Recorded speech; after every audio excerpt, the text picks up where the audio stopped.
All right. Assalamu alaikum, everyone.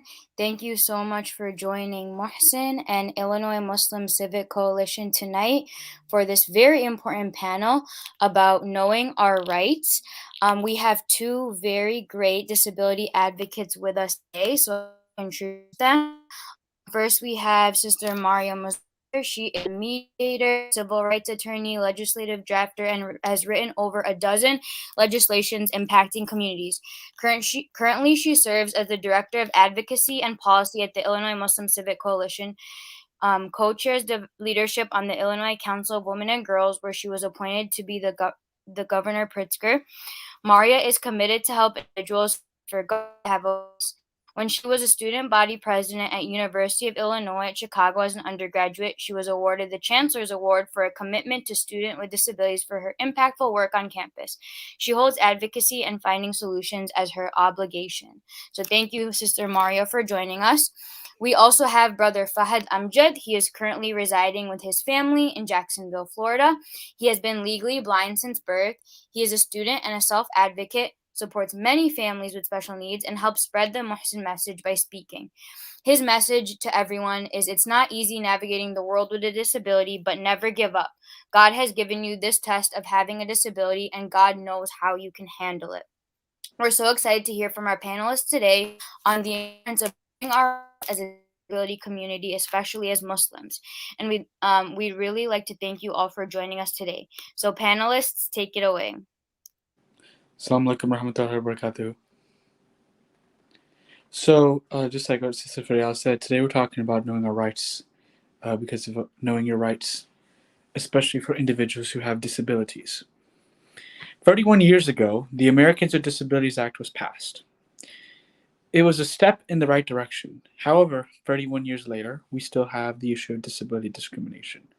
It's important that we know our rights, that individuals with disabilities know their rights, their family members know their rights, to know what they're entitled to know what they can have, and to know who is breaking the law and who is not breaking the law.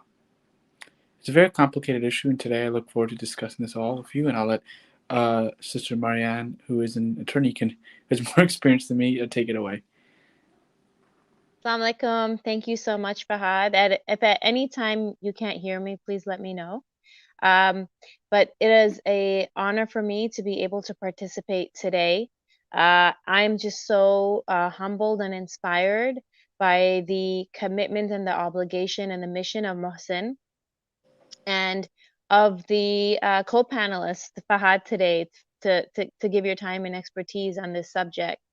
I'm going to give you a general framework of what the ADA is, how it came about, and how it helps communities and individuals, and how much more further we need to go.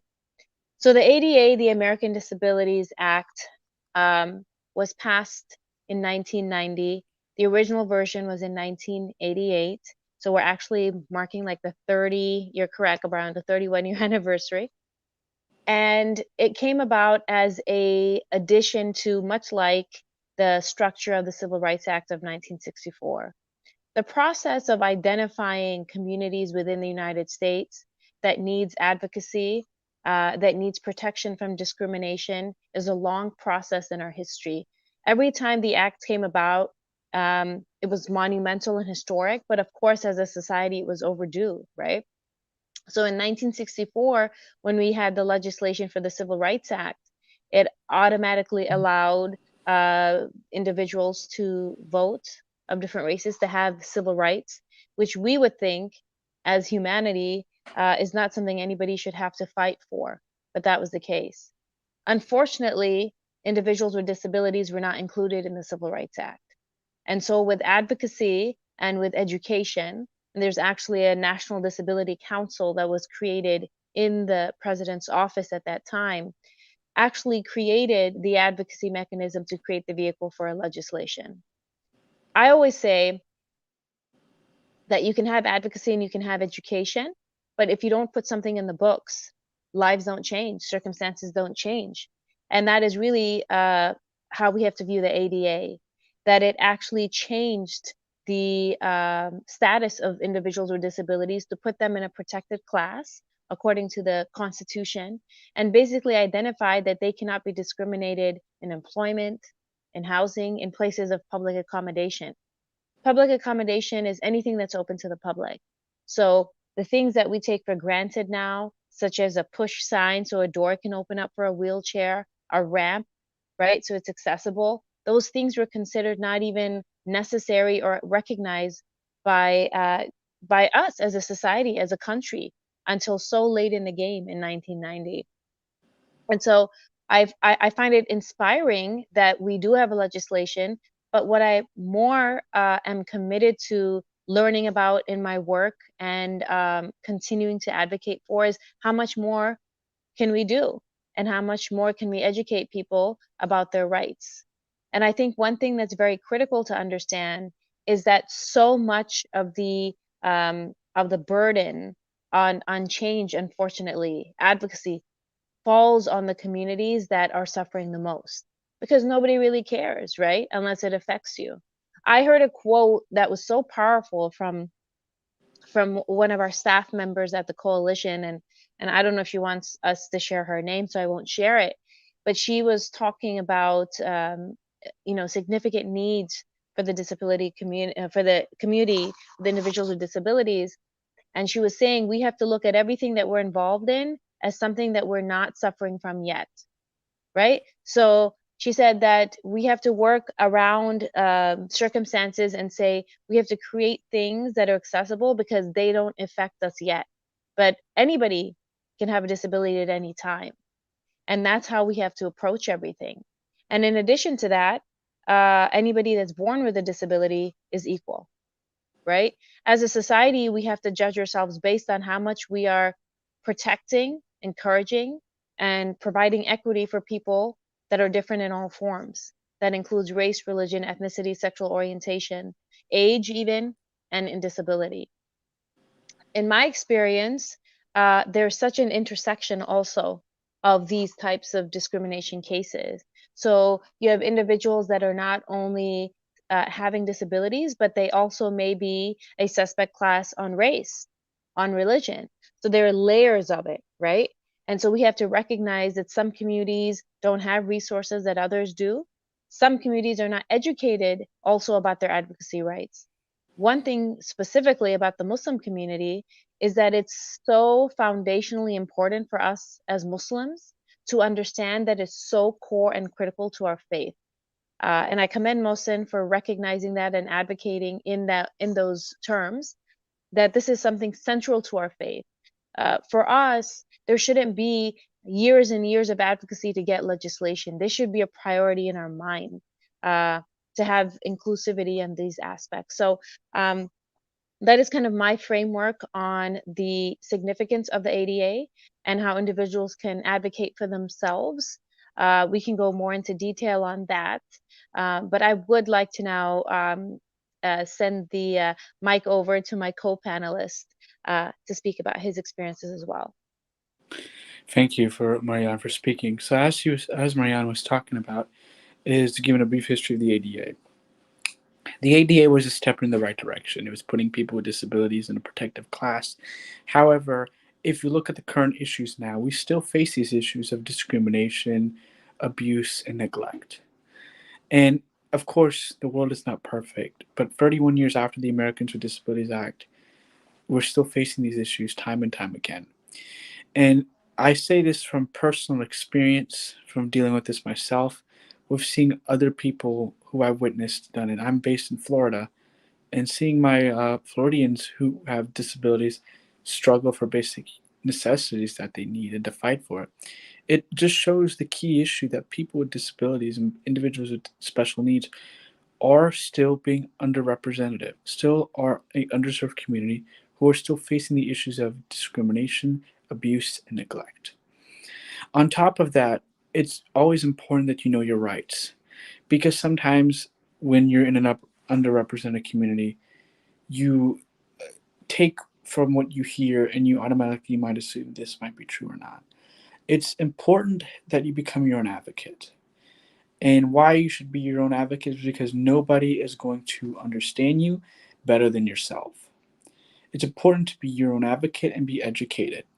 However, we still are uh, trying to see if there can be more policy put in place. That way, we don't have to, you know, it, inshallah, not deal with these issues again. However, being your own advocate is important, and it's very important. On top of that, I want you to understand something else: is you're your own advocate. Then what do you do afterwards? A few steps I want to talk to you about if you're in this situation that you feel abused, neglected, or discriminated for my brothers and sisters who have a disability. Number one, you're not alone. Number two, uh, talk to someone who you might trust about the issue that's going on in hand, and know that this is an issue that's been going on for a long time. And then always talk to a loved one, family member about the issue that's going on, and then get involved with your local advocacy group. I'm in Florida, so I've been involved with Disability Rights Florida. But being your own advocate, I'm gonna be very quick on this story, where my junior year I took a U.S. history class, and I realized that the Braille kids, who were reading the Braille, were not getting the same need attention as the students who could see the small on regular print. And I advocated and I asked the teacher, how come you're not giving, us, why are you not giving us the same attention? She didn't care. She just sat and turned the chair away.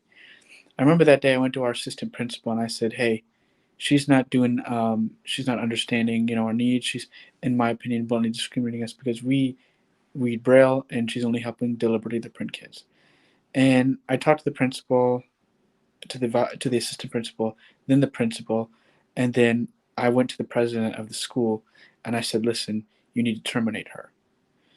And my intention was not to be rude or disrespectful to her, but she needed to understand a hard lesson that she was harming those who have disabilities, those who have special needs, by not giving the Braille kids attention, because it truly affected their grade. And junior year, as you know, that's very important because colleges look at your junior year grades. So I advocated, and long and behold, through the rahmah of Allah, she resigned, and it worked out for the best. I had a better teacher for government, and that's one experience. Another experience is dealing with a state agency who didn't give a rat's behind about me. They did not care about my needs, and they neglected me. And I got Disability Rights Florida involved, and it all, and I advocated and I said, listen, I know what my capabilities are, I know what my strengths are. you know it doesn't matter how many degrees you might have. There will be people in this world who can be rude to the suffering population, to people with disabilities who are working for a disability agency. I want you to understand that just because someone is employed by a disability agency, that doesn't excuse them or them of not being, they probably, you never know, but don't be surprised if you see someone who works at a disability agency and you hear that this person is discriminating them. It's wrong, but unfortunately it happens. And then on top of that, it's important to get involved with a disability advocacy group, right? But to my brothers and sisters who are on this live stream tonight, uh, it's important that you get involved with your local disability group advocacy. You can meet so many different people, network, and also be a part of the process of change. We want to change policies and make policies better. That way, our future brothers and sisters with special needs do not suffer and get all of their needs met whatsoever, and that this doesn't become a hot button issue. So, I'm going to talk to those brothers and sisters who don't have a disability, who might have a loved one, or who might just see it in the community, who go to the masjid. First of all, look at the rewards you might have for helping someone with a disability. Think about it. If you look at the stories of Prophet Muhammad sallallahu alaihi wasallam, the blind man went to the Prophet and he said, "You ask the Prophet a question." And there was the Sahaba, the Prophet was with his companions, and he frowned on the blind man, answered the question, but Allah subhanahu wa ta'ala said, no, you can't frown at him.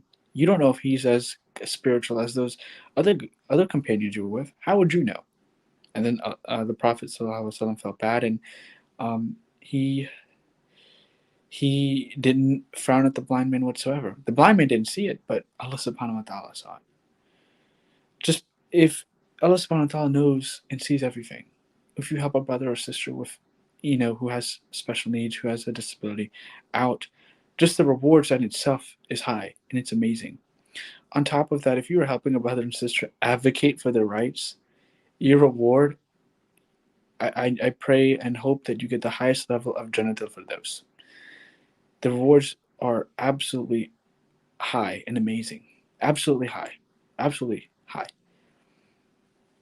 So those are just kind of the few points I want to talk about and make sure that we understand that knowing our rights is important, and also creating an action plan and understanding whether we can be a part of this process by either being an advocate or even just a support person.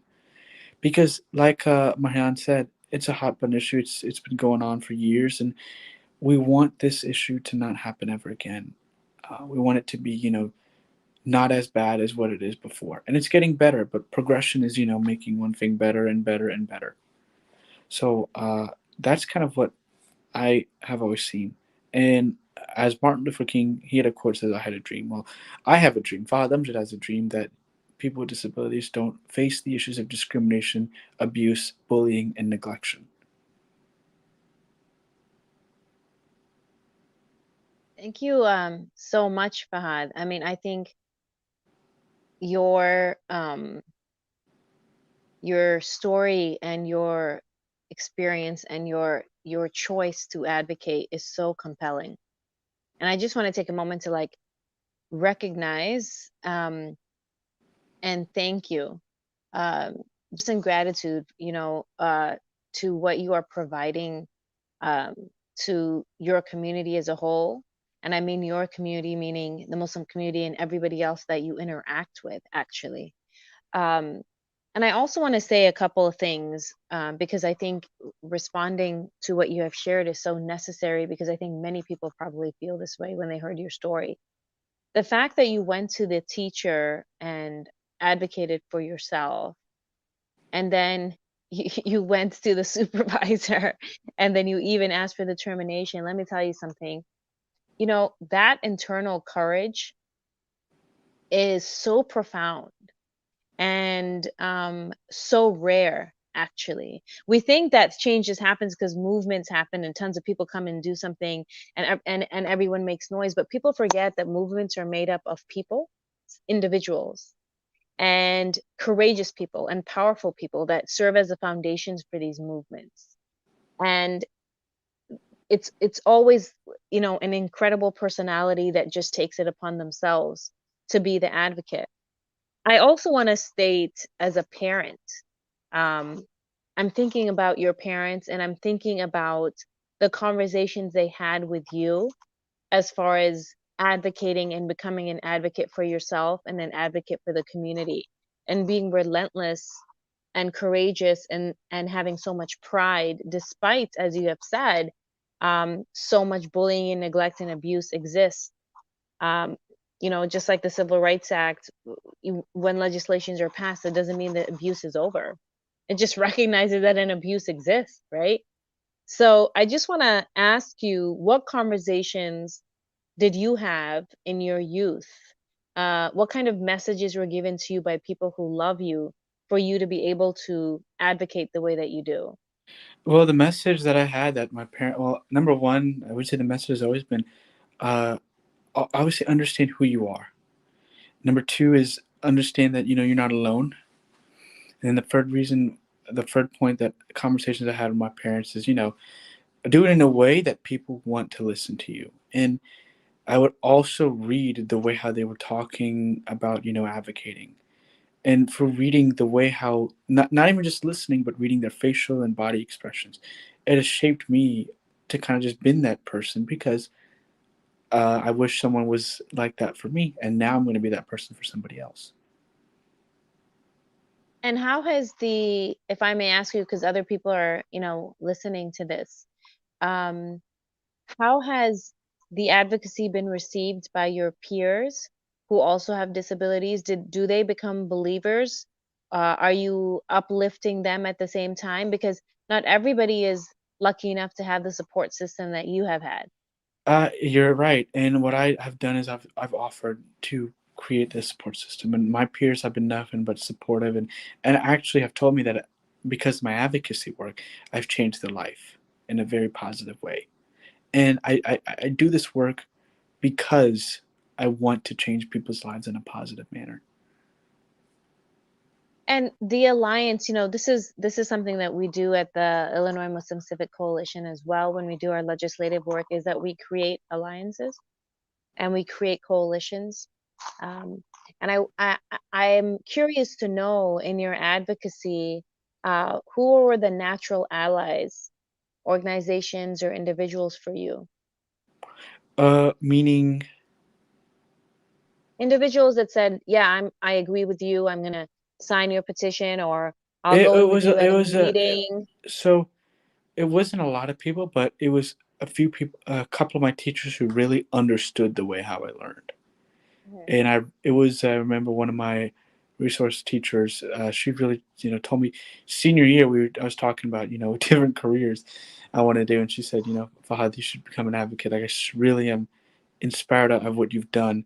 Also, my librarian at my school was telling me she could see me at the United Nations because I really looked after those kids who struggled in school. Because I mean, think about it.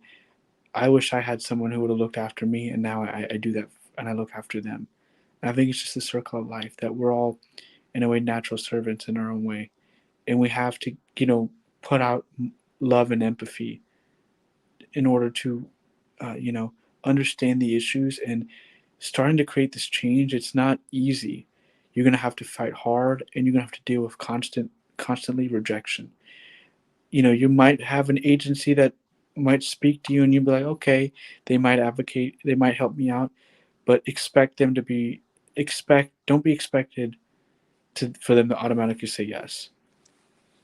If they think that your message is not worth their time, I suggest just keep on going, because that's how true leaders are formed, through constant hardship, adversity, and rejection, because that's how you're going to create change in policy.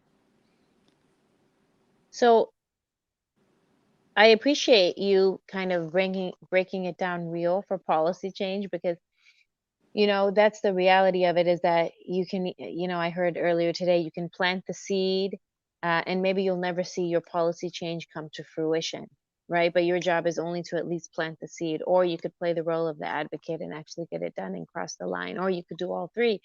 But it's not for everybody. But um, I think that you speak so eloquently about the fact that you could, face rejection. I'm curious to know, as far as the individuals that worked in the agencies for disabilities, you spoke briefly Mhm. about that they themselves could also be problematic, right? Mhm. Have you had experiences like that too? Can you elaborate that? Because Yeah, I think yes, that's yes, I've very had. So, powerful for people to yes, hear. Yeah. I was a client of the state agency in Florida. I'm not going to mention, Mhm. oh, it's called Division of Blind Services. And they would refer all of my high school would refer all of them to them because they serve visually impaired and blind people. And during my time in the transition group, once I officially transitioned everything to them, what my future goals were, they pulled a 180 and said, "Oh no, we don't even think you're smart enough to go to college. You're gonna just do something in entry level customer service." And I thought that was very not. I thought that was a waste of my time, and I fought for that, and I fought long and hard. And I said, "Listen, you're just making a judgment based on a outside contracted a piece of paper evaluation." And I said that, you are discriminating me because how I perform on a standardized test. How would you like it if I judged you based on your ACT or SAT or an evaluation that I give you, and I'm the one making the judge on it? How would you feel if I said something like that to you because of your disability? And it wasn't, they didn't get the message the first time. It took about at least over a year, about 2 years for them to get the message straight. But I also realized that I need to not rely and bail and be on my own. And what I mean by be on my own is I've realized, because of that experience, I realized that they were problematic. And it wasn't just the local, it was also the administrative and the director. I mean, he was problematic too. And I realized that it was a serious problem for people in this line of work who weren't actually helping the disabled population. That's like a surgeon, it's like a doctor trying to cure someone but deliberately killing them, you know? That's horrible. So it was a very emotional and tough experience for me and my family. However, through the will of Allah, through prayer and dua, it strengthened my core values and my mental mental ability, my mental strength, and I came out as a better person by understanding that life is going to be hard, and because of my disability, I'm going to have a lot of hardships. But if you take out three letters of the word disability, DIS, and just leave it with ability, what Allah is really telling me is that I have the ability to deal with all this hardship and adversity. Some people can't, and I do. And I feel, and all of our brothers and sisters who have a disability have the ability to deal with so much of hardship and so much of strength that a vast majority of people don't go through. Yeah, So when I and I walked out of this yeah. experience, and when I got involved with Muhsen, it just opened up this door to get into advocacy. And now here I am now, and there are going to be more experiences down the line. But I don't want anyone to even go through the two experiences I went through. That's how bad I believe the problem is. And so, you talked about like the emotional turmoil too. I mean, I deal with this with a lot of clients that are going through conflict, and to be able to resolve the conflict, or to uplift someone, or to uplift community members, it really comes down to the dignity of the person, right? You have to feel that you are a dignified human being. And ideally, legislations are supposed to give that dignity back to you because they protect you. But like you stated, there are individuals who can interact with you in a way where that dignity is stripped, right?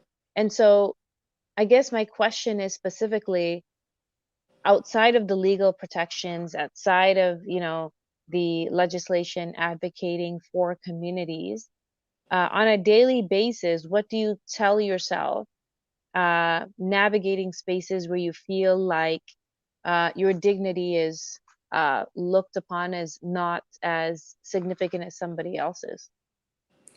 Well, I just look to Allah and make dua, and I trust in Allah that whatever His plan is for me, that it's the best for me. And if that means I have to go through some hardships now, I'll go through it. I look at what one thing that motivates me is our Prophet Muhammad sallallahu alaihi wasallam. This the amount of turmoil and hardships he's went through. So that always has comforted me and said, if my beloved Prophet Muhammad sallallahu alaihi wasallam can go for this stuff, I can go through some of the hardships that I have going through. I can go through, being emotion, being having my dignity stripped and being judged based on, people's opinions on me, and that's what has comforted me. And are your parents still your big advocates right now, or, or have you taken over as lead advocate for yourself I mean, and my others? parents are always going to be my support system. They're always going to be Yeah, there for me. Uh, yeah. they're always learning from me, but I also learn from them too. So it's kind of like a 50-50 type thing where we're all learning from each other. So one thing I wanted to discuss is the creation of not allies in community, but in the process when you're going through. So a lot of parents face this with children with disabilities, is that they have to learn how to navigate the school system.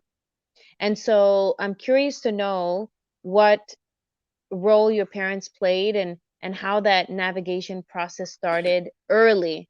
Mhm. Who you spoke to, teachers, administrators, what route did you take? Did you ever take legal action?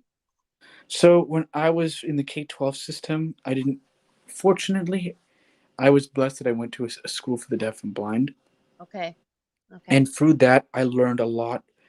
I started creating a lot of relationships with some of the teachers and the administrators and the staff, but I also could read them, and I learned from only like a few administrators or staff who I knew who were in it for the genuine passion they had.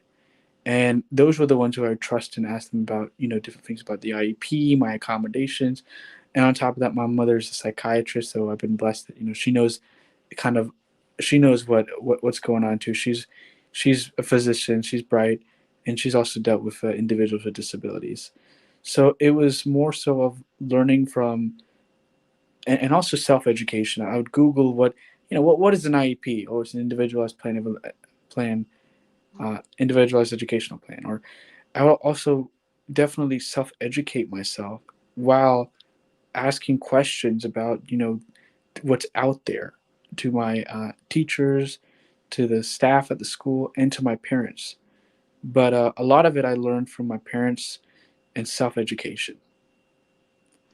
Now, So when I let's left high mhm. school, that was a little bit tough, and we dealt with some legal action, but we said our piece, and that's what came off to be for us. That just said, we did all we could. We planted the seed. Now we're going to let Allah take care of it. Okay, so now that's something that's very interesting to, and I don't want you to go into detail if you've, if you had a settlement or you've let it go, but I do want you to kind of shed light on this legal advocacy and taking the legal route because a lot of individuals and families are scared to take the legal route. And so what inspired you? How did you think it went? And then when did you decide, let's call it quits and move on, right? I believed in myself, believe and said my story, and that Mhm, Allah took care of it. mhm. So, I mean, I think that's powerful, for myself to hear that you not only created allies for yourself and navigated the process, but understood that this legal process was for you, and it is to be, made use of. What advice would you give to individuals that are scared and families that are scared to take on the legal route? You're not alone. You're not alone, and this is where I said you want to be around an advocacy group. Be around, get involved with your local advocacy group, and share your story, what's going on, and they can guide you in the right direction, which path to take. That's my advice because every story is different. Every story is significantly different. So if a family member chose to go for the legal option, I would. My advice would be, and again, I'm very new to the legal system, so being get an attorney, but also make sure you're around. Talk to your loved ones who truly understand you, and have them help you advocate for yourself. So I want people to kind of talk to, kind of learn about the IEP process as well, because one thing that we came about in our conversations, we have conversation with different communities and different partners of ours as we create our legislative agenda. And we had a conversation with Mohsen about IEP and just how the process goes. And hopefully, inshallah, we'll be able to address this next session. Not this session; it's not on our agenda, but I wanted to know kind of your experience with IEP and how perhaps many times it could be problematic or what the successes are. And if So you could kind of explain, because not everybody is familiar with IEP is what that an maybe wants to. IEP is an individualized educational plan. That plan is supposed to help the student navigate and create goals. So, for example, let's say the student's not good with math, they do more math. They find solutions how to overcome that, or with reading, or with history, whatever the case might be. Now, there are successes. There are always pros and cons. The pro that I was lucky to have was a good team behind me, and I always requested to have the same IEP case manager, and I never let that go. I never wanted to have it change every year, because otherwise that's just retelling it to somebody else in a different school of thought. And through that, I was able to achieve my goals and aspirations through the school system and progress. And that really has helped me out, and especially my parents too, all the work they've done in researching and figuring out what options are there and asking the tough questions. Uh, don't be afraid to ask the tough questions in the IEP meetings. But it creates a plan for you to learn and progress and to pass your classes, and you know help you get your high school diploma. That's what it is. Now, there are some negativities with the IEPs where I didn't deal with this myself, but I know from hearing other people's stories that their school system was different. They had to fight with the school system to get what they needed. They weren't accommodating. And that's where I think it's a 50-50 thing. You have to have the right accommodations, the right programs in place, and also you need to have the right people on your team who genuinely want to see you succeed. And how do you articulate the inaccuracies maybe for IEP? Like, I know that you said you need to be with people that generally want you to succeed, but what's actually the process? So when you so when this is how I interpreted it, and this is how I saw the process. I always for when I went to my school, especially high school, I vetted every single teacher in the back. I always asked myself these questions: do they check these boxes? And then once I kind of had short selection of, okay, who would I want to be an advocate for me? Then for 90 days, I kind of just observed them more in depth, and I met with them privately, and I said, listen, these are my concerns, these are my needs. How can you help me for the next 4 years? And then for there, I started creating these rapports, these relationships, which is, I think it's important that it's vital to network, especially for the parents or for anybody who has a loved one with disability, or for the individual who has special needs, to definitely, if possible, network. So that through networking, I was able to figure out who wanted to see me succeed, who was going to go the extra mile. And those who went the extra mile, I said I wanted them on my team. And so let me ask you this. What about the Muslim community? Let's talk about within the Muslim community, stigma, advocacy, support. What are your thoughts on that? I think that we need to continue the conversation of disability awareness, continue the advocacy, because it's very underrepresented within the Muslim community. But do you feel, okay, so that's, I understand that. I completely understand that. And I understand the advocacy and kind of educating the community about Hmm. what exists. But I'm talking about within the community, discrimination, uh, and abuse and neglect within the community. I feel, and this is what I've seen, is that there's not a way to increase or create self motivation to motivate those who have the disability. Because within the Muslim community, I feel like, okay, you know, okay, you have a disability, you might not be a doctor, it's okay. But I feel like, we could be doing more of like pushing them to be the best version of themselves, to motivate them and to genuinely help them out achieve, their goals and their career aspirations and and to have them be successful. I think that's what we're lacking within the Muslim community. We don't really just we kind of just like we kind of just close the door on them because we say, oh, they have a disability, so I guess there's not much we can do. I think that's the biggest problem within the Muslim community. Now let me ask you this: what would you think on this question? Where do you elaborate, and what are your thoughts on this take?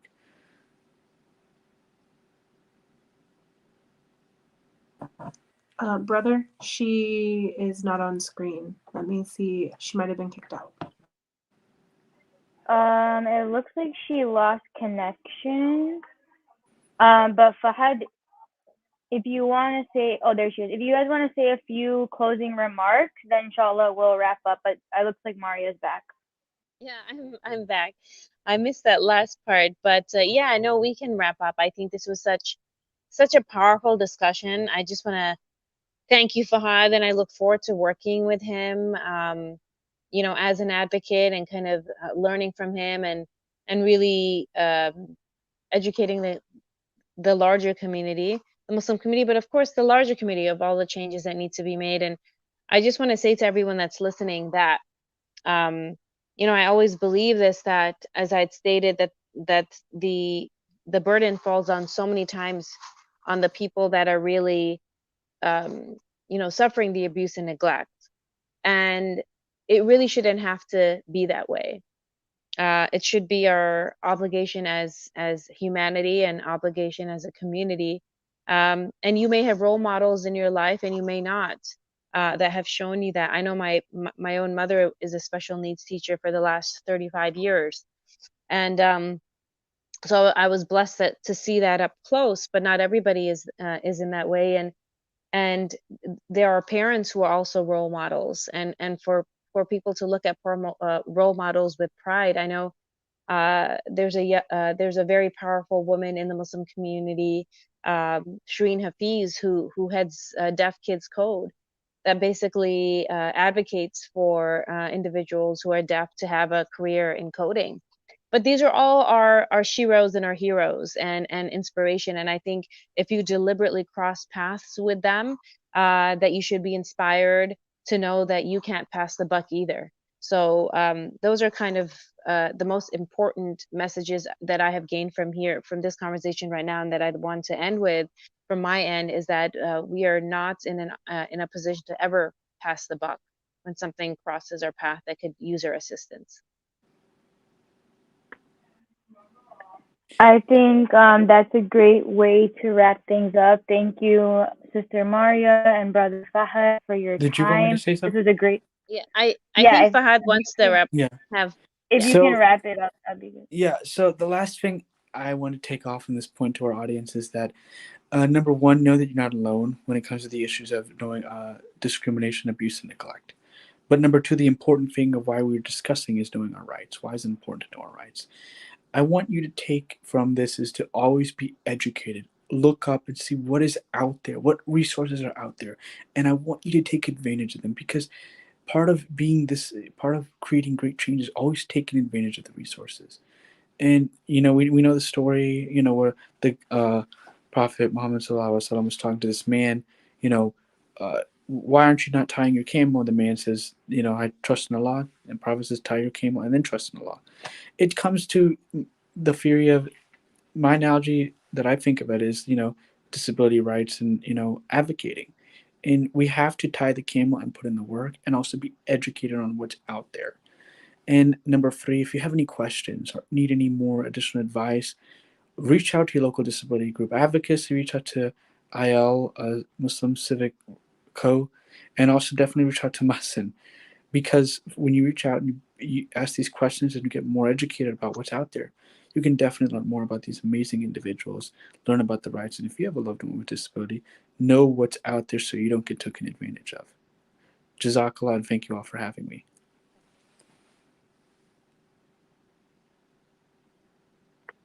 Thank you to our panelists, Maaria and Fahad. We were so blessed to have you both and have you both as advocates for the Muslim community. I think our audience really enjoyed and learned a lot, and it was nice to hear both of your unique perspectives, personally and professionally. Everybody, please definitely check out Illinois Muslim Civic Coalition and Muhsen for more resources. And we are so proud of Illinois Muslim Civic Coalition for becoming a Muhsen certified organization, meaning they are dedicated and proud to support our brothers and sisters with disabilities. Thank you all again for joining us, and Assalamu alaikum.